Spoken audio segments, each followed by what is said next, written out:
Ba, ang saya ng gising ni Engineer Ricky So, January 4, Thursday, 2024. Rick, part 6 na tayo, Rick? Part 6 na? No, ng manpower loading. Part 6 na. Kasi, yung yung ikot ng kwento natin, magsisimula sa mga comments, no? Okay, may mga comments, binasa natin. Pagpili daw ng leadman at foreman, ano daw ang mas matimbang? Yung skilled o yung leadership? Kung ikaw tatanong, Eric, kung ipe-percentage mo, 50-50, equal ba yung skilled, yung kakayahan sa trabaho? Kunyari, rebar foreman ka, dapat mas matimbang ba sa yung skilled niya na as a rebar? Or yung pagdala ng tao, yung character niya, yung tinatawag na leadership? So, sa'yo, ano mas matimbang?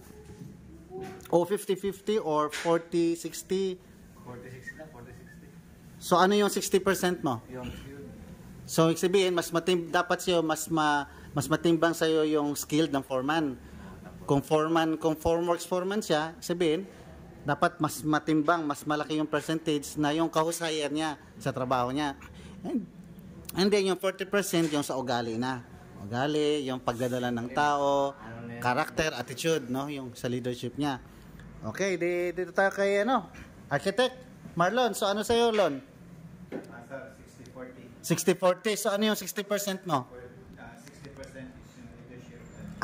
Okay. So kay Architect Marlon, mas importante sa kanya yung kung pipili tayo ng leadman is 60% yung ugali, yung leadership, paano siya magdala ng tao, ganon, yung attitude, character, pakisama.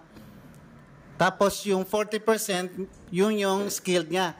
Kung ano siya, kung panday siya, kung karpintero siya, dapat mahusay siya doon. Yun yung tawag na skilled. Ito kay Foreman. Ito kay Foreman Glenn. Nagluluto pa si Foreman Glenn, na miswa. Nagluluto pa na miswa, no? Yung tanghalian namin. Ano mas importante siya, Foreman? Ano mas importante sa iyo? Yung skill niya, yung ugali? Ugali. Pakisama. Okay, so mas matimbang kay foreman na kasi foreman din siya, di ba? Mas matimbang sa kanya yung ugali, pakikisama sa mga tao kaysa sa skill, no? Although hindi mawawala siyempre skill.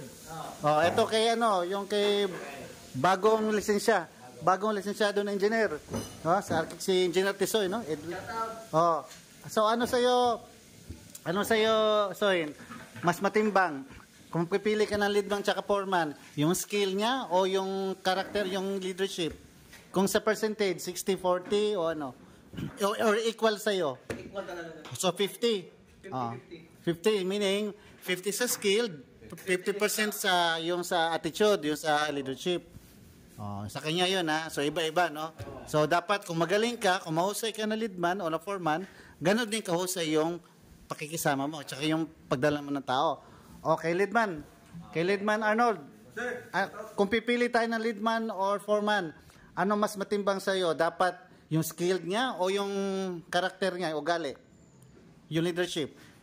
50-50 din, very good, Sabihin, kung gano'n ka kahusay, gano'n din ka, gano'n ka kahusay sa trabaho mo, gano'n din ka dapat kahusay sa pagdala mo ng tao, leadership.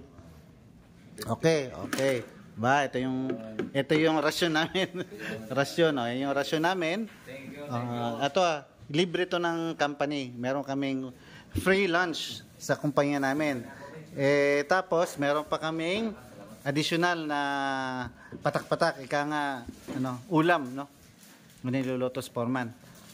Okay na, tapos hintayin na natin yung mga comment nila kung para sa kanila ano mas matimbang. Okay. Sige, hintayin natin, baka maging part 7 to, Part 7. Sige, thank you, bye-bye.